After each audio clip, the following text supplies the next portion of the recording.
जय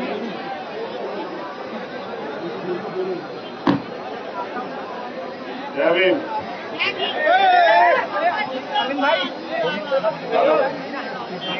जय भीम। किसकी आवाज अच्छी है, इस माइक की या इस वाले की, बताइए। ये ठीक है।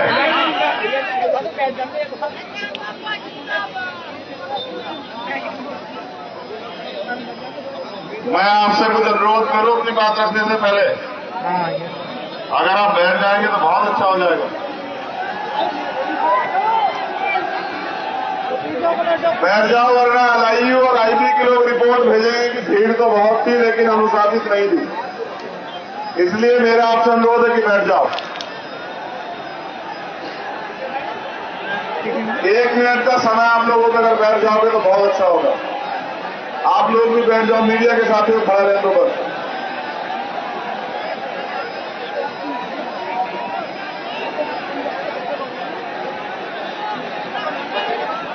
बहुत अच्छा लगेगा अगर आप बैठ जाओगे हमारी बात मान के, तो हमारा विश्वास और 4 गुना बढ़ जाएगा आपके प्रति।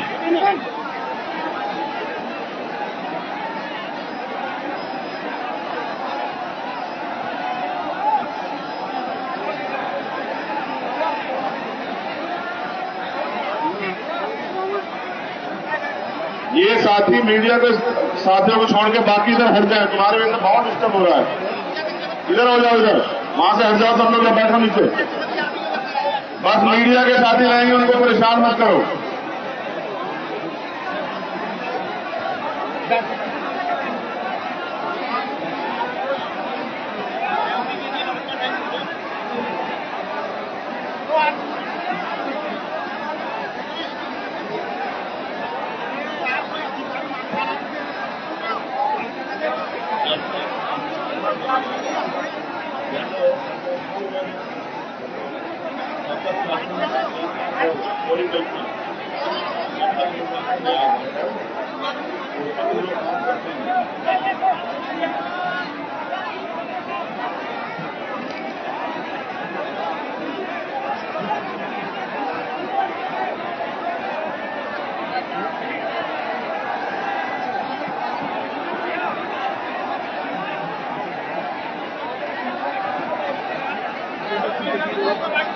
जब तक आप बैठेंगे नहीं तो मजबूरी में हम बोलेंगे नहीं, बताओ क्या करें। हम अपनी बात पढ़ रहे हैं और आप अपनी पे।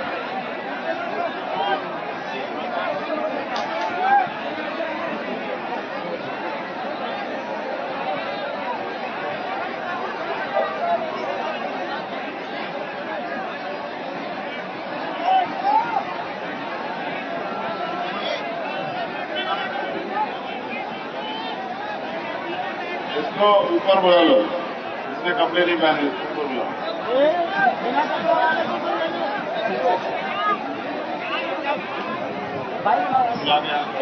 इधर आओ, इधर आओ, भाई बैठो सब। ना ना भैया भैया प्लीज चलिए बैठो, अध्यक्ष जी बैठो, वहीं बैठिए।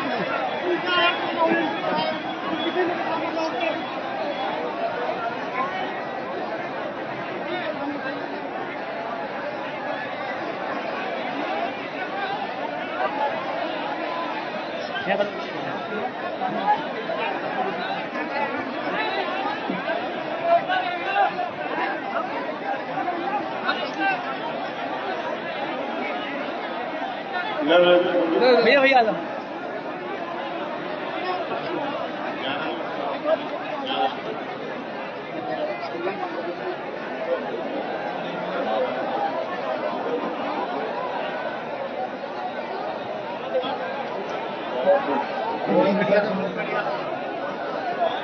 चलिए धन्यवाद।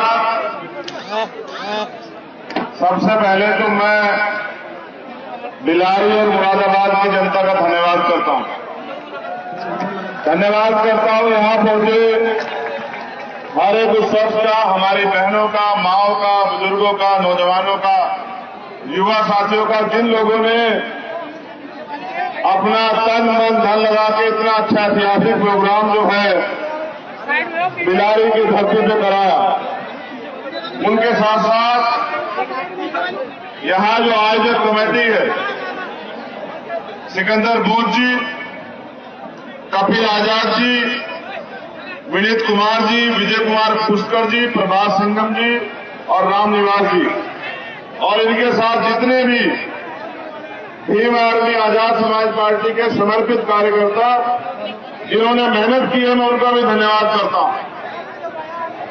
जब मैं घर से चला था तो मैं सोच रहा था कि मौसम इतना बिगड़ा हुआ है, ऐसा ना हो मुरादाबाद के लोग घर वापस चले जाएं। लेकिन जैसे जैसे मैं आगे बढ़ता गया, आपकी संख्या भी बढ़ती गई, और जब मैं यहां पहुंचा तो मैं ये कह सकता हूं कि कोई भी आंधी तूफान आपका रास्ता नहीं रोक सकती अगर आपने कोई चीज तय कर लिया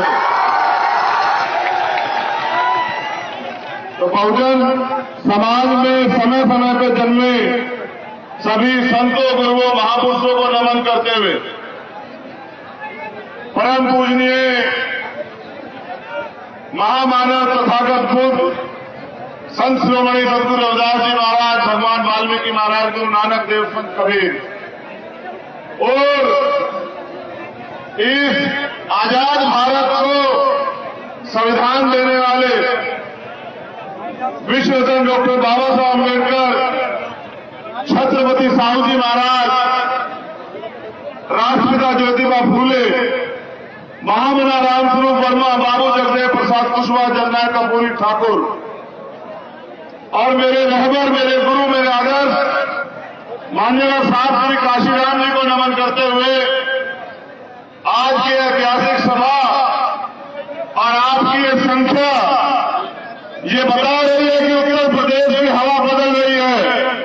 उत्तर प्रदेश का बहुजन समाज अब अंग्रेजी ले रहा है और वो गुलामी की बेड़ियों को काटने के लिए तैयार है।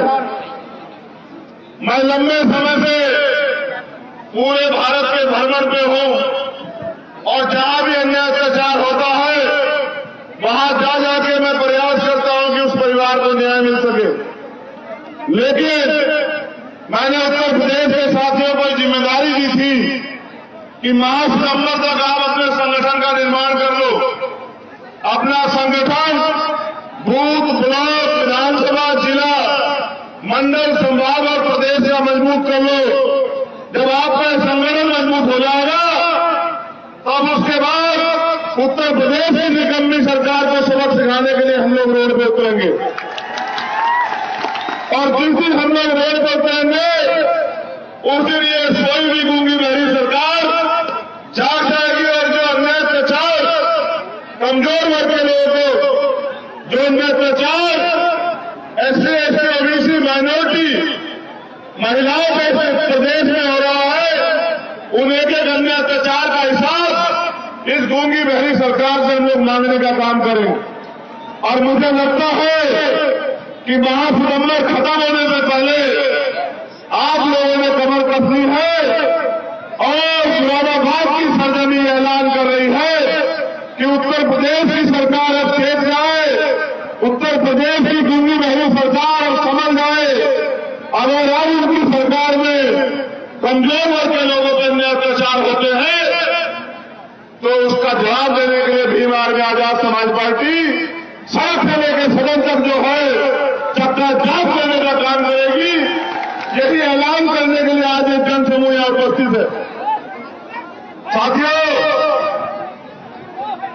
आपकी संख्या ही उत्तर प्रदेश में, भारत में बहुत है और जहां तक मैं समझता हूं महापुरुषों ने जब अपने जीवन का अमूल्य समय आंदोलन में दिया तो उनकी इच्छा शक्ति थी कि जिस दिन हमारे लोग अपनी गुलामी की बेड़ियां काटने के लिए, अपने बुनियादी अधिकार प्राप्त करने के लिए, अपनी समस्याओं को खत्म करने के लिए मैदान में उतरेंगे, अपनी वोट की वैल्यू को समझेंगे, उस दिन इस प्रदेश में और देश में शोषित वर्ग के लोगों का राज आएगा। आज इस डबल इंजन की सरकार में जो उत्तर प्रदेश में भी है और केंद्र में भी कमजोर वर्ग के लोग और ज्यादा कमजोर हुए हैं।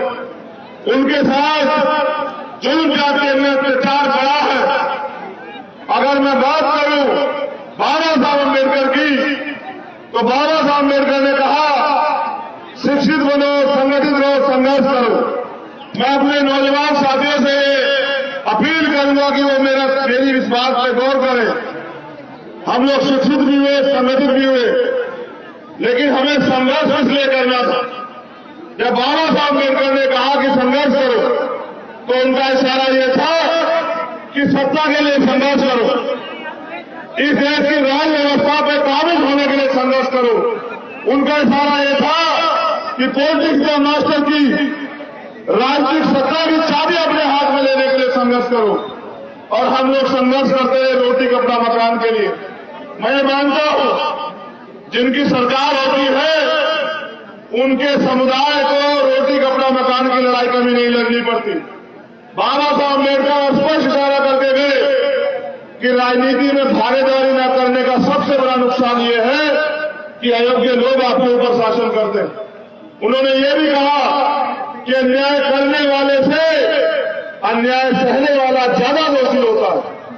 मैं ये मानता हूं कि हमने अपने महापुरुषों को पढ़ा तो है, लेकिन उनको उनके आदर्शों पर चलने का कार्य जो है लंबे समय से हम लोग रोके हुए हैं। आज हम पिछले कुछ साल से अपने महापुरुषों को पूज रहे हैं। हम अपने महापुरुषों की स्टैचू लगाते हैं, उनके ऊपर माल्यार्पण करते हैं, उनके पैर छूते हैं और पैर छू के उनके आगे ये बात कहते हैं कि बाबा साहब हमारी जिंदगी में बदलाव कर देना, हमारी जिंदगी में अच्छे दिन ला देना। मगर मैं समझता हूं कि बाबा साहब अम्बेडकर, बुद्ध के बाद बाबा साहब अम्बेडकर वो शख्सियत थे जो कह के गए कि मुझे पूजने की नहीं पर मुझे पढ़ने की जरूरत है। उन्होंने इशारा किया कि मैं मूर्तियों में नहीं, मैं किताबों में हूं। आपको किताबों को पढ़ना चाहिए और इस देश की राज सत्ता कैसे लेना, कैसे हासिल करना है, इसको सोचना चाहिए। लेकिन पिछले कुछ समय से हम लोग कमजोर हुए और जब हम लोग कमजोर हुए तो हमारी सबसे बड़ी जिम्मेदारी ये बैठती है कि अपनी कमजोरी को दूर करें। पिछले कुछ समय से हम लोग राजनीतिक व्यवस्था में भी कमजोर हुए, तो हमारी जिम्मेदारी सबसे पहले बैठती है कि उन कमजोरियों को ध्यान रखते हुए उन पर काम करते हुए हम लोग ताकतवर बने। आज आप इतनी बड़ी संख्या में उपस्थित हैं, लेकिन उपस्थित होने से काम नहीं चलेगा। एक दिन अगर आप रैली या सभा करोगे तो आपके हाथ में सत्ता नहीं आएगी। जब आप 365 दिन सत्ता के लिए काम करोगे, मेहनत करोगे, तन मन धन से जुड़ जाओगे, तब जाके सत्ता आपके हाथ में आएगी। और जिस दिन सत्ता आपके हाथ में आएगी तब कोई आपके साथ अन्य अत्याचार नहीं करेगा, तब कोई जो है आपकी जमीन नहीं दबाएगा, तब कोई जो है आपके अधिकारों के साथ छेड़छाड़ी नहीं करेगा। मैं कुछ घटनाओं की तरफ आपका ध्यान आकर्षित करूंगा। अब जाके आपने मुझे सुनने का मन बनाया। मैं जब देख रहा हूं तो मेरे चारों तरफ, चाहे आगे हो या पीछे, दाएं हो या बाएं, दीवार पे हो या कुर्सियों पे या मकानों पे, चारों तरफ लोग बैठे हुए हैं। जितने जिम्मेदार लोग मंच पे हैं उतने ही जिम्मेदार लोग सामने भी बैठे हैं। बैठ जाओ, चलो बैठो, सुनो तुम लोग भी, होगी नेतागिरी, चलो बंद करो। जो लोग मंच पे हैं वो बहुत जिम्मेदार है, लेकिन उनसे ज्यादा जिम्मेदार वो है जो पिछले 5-6 घंटे से अपनी कुर्सी नहीं छोड़ी, जिन्होंने अपनी कुर्सी को कब्जा के रखा। मैं इनको भी यही बता रहा हूं कि लड़ाई कुर्सी की है। जिसके पास कुर्सी होगी उसका हाथ ऐसे होगा और जिसके पास कुर्सी नहीं होगी उसका हाथ ऐसे होगा। आप ये तय करें मानसिक गुलामी को छोड़ के कि आपका हाथ ऐसे होना चाहिए इस देश में या ऐसे होना चाहिए। अगर ऐसा होना चाहिए तो उसके लिए आपको काबिलियत पैदा करनी पड़ेगी और जो नालायकी हमारे अंदर है उसको हमें खत्म करना पड़ेगा। वो नालायकी तब खत्म होगी जब हम 365 दिन अपने राज सत्ता कैसे हमारे हाथ में आए इस पे हम लोग काम करेंगे। इतना अच्छा प्रोग्राम सजा है। आज बारिश भी आपकी परीक्षा ले रही है।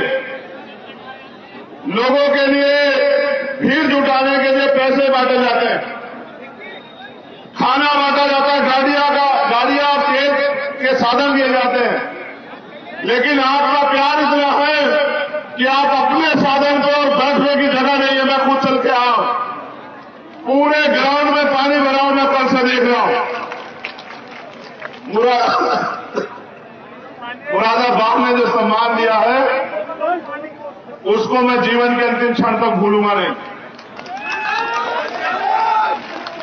आपने अपनी जिम्मेदारी अदा की, अब जिम्मेदारी हम लोगों की। कुछ नौजवान साथी जो ज्यादा उत्सुक हैं, उनकी उत्सुकता की वजह से जो माए बहनें यहां बैठी, जो बुजुर्ग यहां बैठे हैं, वो भी बेचारे ये सोच रहे हैं कि हम भी अपने भाई को देख लें। इसीलिए मैंने सिकंदर बोर्ड जी से कहा कि भाई आप मुझे बुलवा दो, क्योंकि मुझे कैसे लोग बैठेंगे। अभी तो ये किसी और की नहीं मानते हैं, अभी तो ये सिर्फ मेरी मानते हैं। तो आप बैठ गए तो मुझे ऐसा लगा कि अब आपको मुझे वो बात बतानी है जिससे बैठने के बाद और जिसे सुनने के बाद आपको जिस काम को करना है, जिससे परिवर्तन होगा। जैसे आप यहां बैठे हैं, इसको अनुशासन कहते हैं, और जिसके लिए खड़े होने को मैं आपको कह रहा हूं उसको शासन कहते हैं, सत्ता कहते हैं। मैं आपको सिर्फ यही कह रहा हूं कि बहुमत, लोकतंत्र में बहुमत जिनके पास होता है उनका राज होता है, वोट जिनके पास होता है उनका राज होता है। और वो जिस देश के कमजोर तबके के पास, इस देश के बहुजन समाज के पास, और हमारे महापुरुषों ने सारे ने बात कही कि वोट हमारा, राज हमारा, नहीं चलेगा, नहीं चलेगा। और हमने इस बात को सुना भी, लेकिन हमने उतनी देर सुना जितनी देर महापुरुषों ने किया या महापुरुषों ने कहा। महापुरुषों के जाने के बाद हम उनकी बात को भूल जाते हैं, फिर हम नारे लगाते हैं कि आप संघर्ष करो, हम आपके साथ। और मैं ये कह रहा हूं, किसी एक के संघर्ष से हमारी जिंदगी नहीं बदलेगी। यहां बैठे हर एक शख्स को संघर्ष करना पड़ेगा और गांव-गांव जाकर बहुजन समाज में भाईचारा पैदा करना पड़ेगा। जाति व्यवस्था के आधार पर तोड़े गए लोगों को भाईचारा स्थापित करके जोड़ना पड़ेगा और उनको ये बताना पड़ेगा कि आपकी तरक्की के रास्ते इस देश का शासक वर्ग बनकर ही खुलेंगे। इस देश में गुलाम बनने के बाद, गुलाम बने रहने के बाद आप इस देश में मोहताज बने रहेंगे, उससे आपकी तरक्की के रास्ते नहीं खुलेंगे। नौजवान साथियों, आज हालत यह है, निजीकरण करके सारे सरकारी नौकरियों को खत्म किया जा रहा है। आज हालत यह है कि बेरोजगारी बढ़ रही है। आज हालत यह है कि महंगाई बढ़ रही है। आज हालत यह है कि डॉलर के मुकाबले रुपया कमजोर पड़ रहा है। आज हालत यह है कि अन्याय अत्याचार होता है तो रिपोर्ट लिखवाने के लिए थानों के बाहर धरने देने पड़ते हैं। ये सब इसलिए है क्योंकि हम अपना काम जिम्मेदारी से नहीं कर रहे। जब जिस दिन हम लोग अपना काम जिम्मेदारी से करेंगे उस दिन ना अन्याय अत्याचार होगा और ना ही देश बर्बाद होगा। हम इस देश के मूल निवासी हैं, हम इस देश के रहने वाले हैं। हमारे महापुरुषों ने हमें सिखाया कि हम प्रथम और उनके भारतीय हैं और हमें अपने भारत के सम्मान के लिए, उसकी तरक्की के लिए हर कीमत चुकाने के लिए तैयार रहना चाहिए। लेकिन मैंने नोटिस किया कि अब हम सड़कों पे संघर्ष करने के लिए तो निकल चुके हैं, लेकिन जिस संघर्ष के बदौलत सत्ता हमारे हाथ में आएगी, यानी कि संगठन निर्माण, और निकम्मी सरकार ने जो छूटे जो है वादे और दावे किए हैं उनको जनता के बीच में जाके बताना पड़ेगा कि सरकार के लोगों ने, प्रधानमंत्री ने कहा 2 करोड़ रोजगार देंगे और लगभग 16 करोड़ रोजगार इस देश से खत्म कर, और उन चीजों का मीडिया प्रचार प्रसार करती है, लेकिन वो मीडिया कभी प्रधानमंत्री से नहीं पूछती कि आपका पूंजीपति मित्र दुनिया में दूसरे नंबर पर चले गए, उस चीते पर जो आप इस देश की अर्थव्यवस्था खिला रहे हैं, उसका जवाब कौन देगा।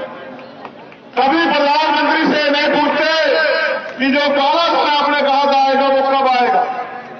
आज भी लोग कच्चे मकाने में रहने को मजबूर हैं। कभी प्रधानमंत्री जी से ये नहीं पूछता मीडिया कि वो आपके प्रधानमंत्री आवास कहां गए। कभी प्रधानमंत्री से ये नहीं पूछते आप जो मेक इन इंडिया की बात करते थे और आज इंडिया जो है बेरोजगारी में इतने बड़े नंबर पर जा रहा है, इसका जवाब कब दोगे। जब जिस देश का मीडिया विकास हो जाए, उस देश की जनता को विद्रोह कर देना चाहिए। ये लोकतंत्र है।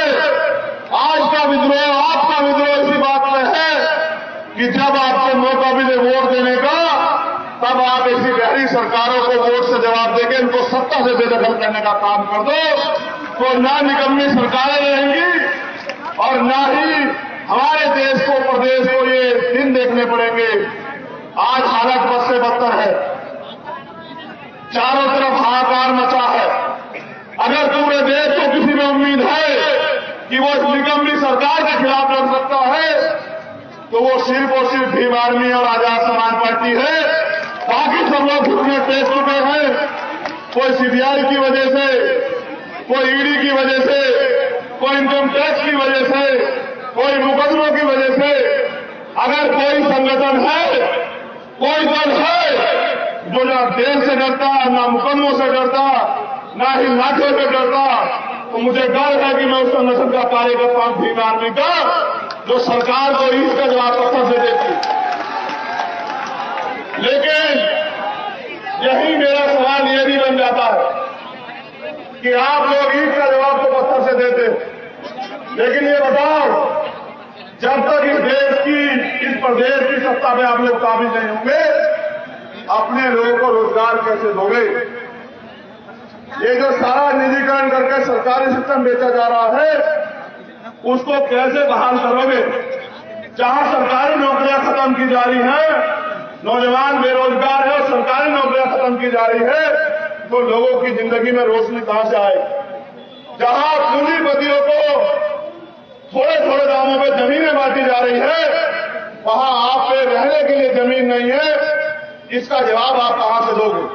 जब आने वाली पीढ़ियां जवाब मांगेंगी कि जब भारतीय संविधान को खत्म किया जा रहा था, तब आप लोग क्या करेंगे, इसका जवाब आप कहां से दोगे। ये पूछने के लिए मैं आज मुरादाबाद में आया।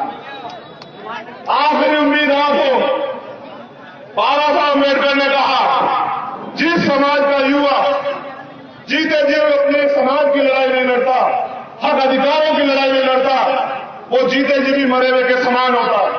और जिस समाज का युवा जीते जी हक अधिकारों की लड़ाई लड़ता है, स्वाभिमान सम्मान की लड़ाई लड़ता है, वो मरकर भी अमर हो जाता है। वो बाबा साहब अम्बेडकर जिन्होंने अपने 66 बच्चे कुर्बान किए, उनके मिशन को आगे बढ़ाने की जिम्मेदारी क्या हम सब लोगों की है या नहीं है, बताओ। दोनों हाथ उठा के बताओ, है या नहीं है।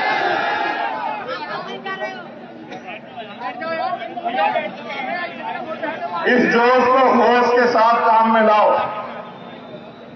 अगर जोश गलत दिशा में जाएगा तो करने आएगी, अगर सही दिशा में जाएगा तो सत्ता आएगी। और जब सत्ता आएगी तभी आपके हाथ में वो ताकत होगी कि आप अपने लोगों के लिए कानून बना के अधिकार दिलाने का काम कर सकते हो। मैंने ये कहा अभी मध्य प्रदेश की धरती पे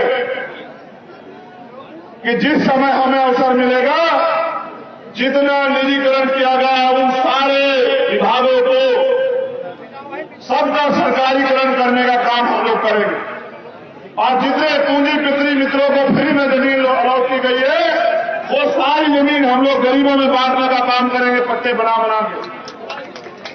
जब मैंने घोषणा की, सरकार के लोग ये कह रहे थे मध्य प्रदेश के कि यहां तो बीजेपी की सरकार है, यहां तो चंद्रशेखर कामयाब नहीं हो पाएंगे, तो वहां की जनता ने इतनी बड़ी सभा करके जवाब दिया कि एक जिले से हम 4-5 लाख लोग इकट्ठे होकर ऐलान करते हैं कि मध्य प्रदेश में इस बार ना कांग्रेस ना बीजेपी आजाद समाज पार्टी ताकतवर होगी।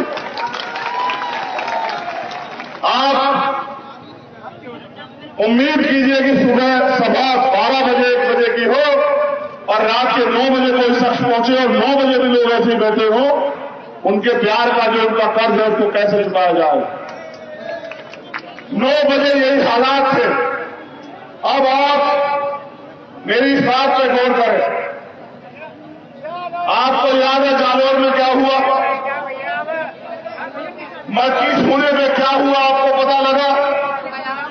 मटकी छूने पे आपके बच्चे की हत्या की गई, आपको पता लगा? लखीमपुर खीरी में क्या हुआ 2 बच्चियों के साथ, क्या आपको पता लगा? यहां उत्तर प्रदेश में हर जिले और हर कस्बे में, हर गांव में जो हो रहा है, क्या आपको पता नहीं लग रहा है? आज मैं ये महसूस करता हूं प्रशासन ने जो व्यवस्था की है वो बड़ी कम है। मुझे लगता है कि यहां के प्रशासन से उम्मीद नहीं थी कि इतने लोग आएंगे, लेकिन मुझे ऐसा लगता है कि आज की सभा के बाद प्रशासन को भी ये पता लगा रहेगा कि राजनीतिक सभा में व्यवस्था कैसे की जाती है। 10-20 लोग खड़े हैं बेचारे, बताओ, इनको नहीं पता कि रेडियो की व्यवस्था कैसे की जाती है। आपसे ज्यादा काम तो हमारे वॉलंटियर कर रहे हैं। अगर आप यहां मजबूती से काम करते तो व्यवस्था होती। क्या सुरक्षा व्यवस्था है आपकी, बताइए, कौन देगा जवाब? ये जो सरकार के सारे आप लोग ये कर रहे हैं, सरकार बदल जाएगी, मेरी बात को याद रखना आप लोग। आपका लोग अपने कप्तान से भी कहना और कमिश्नर से भी कि चंद्रशेखर आजाद कह के गए, ये जो व्यवस्था मेरे लोग बैठे हुए, आपके बताओ कितने लोग व्यवस्था करने में, आप बताओ। आपके पास ये भी व्यवस्था नहीं थी कि आप मुझे सब कुछ मार यहां ले आओ। ये तो इनकी बहुमत है, फिर किसी की हिम्मत नहीं मेरे से बाहर उठा ले। ये जो काम मेरे वॉलंटियर कर रहे हैं, जिम्मेदारी आपकी है, क्योंकि तनख्वाह आप लोग लेते हो और वो तनख्वाह हमारे पैसे होती है, ये आपकी जिम्मेदारी। मैं अपने लोगों से भी ये कहूंगा कि सीख लो, आप अपना काम किया करो, प्रशासन को, पुलिस को अपना काम करने दिया करो। ये वॉलंटियर जो काम कर रहे हैं, व्यवस्था पुलिस की है, आप राजनीतिक दल हो, आप आराम से खुद से बैठा करो, इनको सुरक्षा करने दिया करो।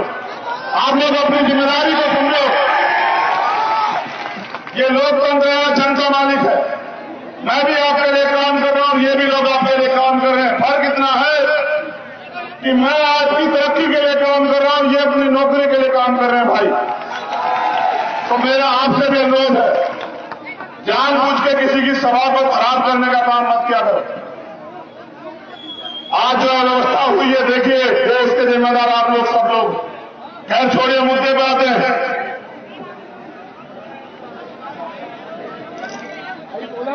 यहां हमारे साथियों ने बताया कि बुनकर समाज के लोग यहां बड़े पैमाने पर रहते हैं, वो यहां रोजगार करते हैं और उनका उद्योग लगभग नष्ट हो चुका है। तो मैं उनसे कहूंगा, भाई नष्ट तो हो ही जाएगा। यहां जो सरकार है वो तो चाहती है कि आपसे नागरिकता भी छीन जाए, आपसे वोट का अधिकार भी छीन जाए, तो वो आपको रोजगार कहां से देगी। इसलिए मैं आपसे भी कह रहा हूं और अपने लोगों से भी कह रहा हूं, सोचो, आपके हाथ में सत्ता की चाबी होती तो क्या आपको रोजगार के लिए किसी दरवाजे पर खड़े होना पड़ता? बताओ ईमानदारी से। सरकार दूसरे लोगों की है, वो आपको रोजगार क्यों देंगे भाई, बताओ। वो तो चाहेंगे कि रोजगार में किस तरह से भ्रष्टाचार करके जो बच्चे आपके लग रहे हैं दलित पिछड़ों के, उनको भी रोक दिया जाए। आपने देखा नहीं 68,000 शिक्षक भर्ती में क्या हुआ? 20,000 पद जो है दलित पिछड़े वर्ग के बच्चों के खा गई है सरकार निकम्मी।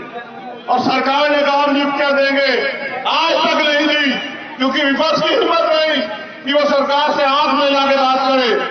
मैं ये कह रहा हूं, मेरा एक विधायक भी सदन में होता तो मुख्यमंत्री को कुर्सी पर चैन से बैठने नहीं देता। अगर मेरा एक विधायक,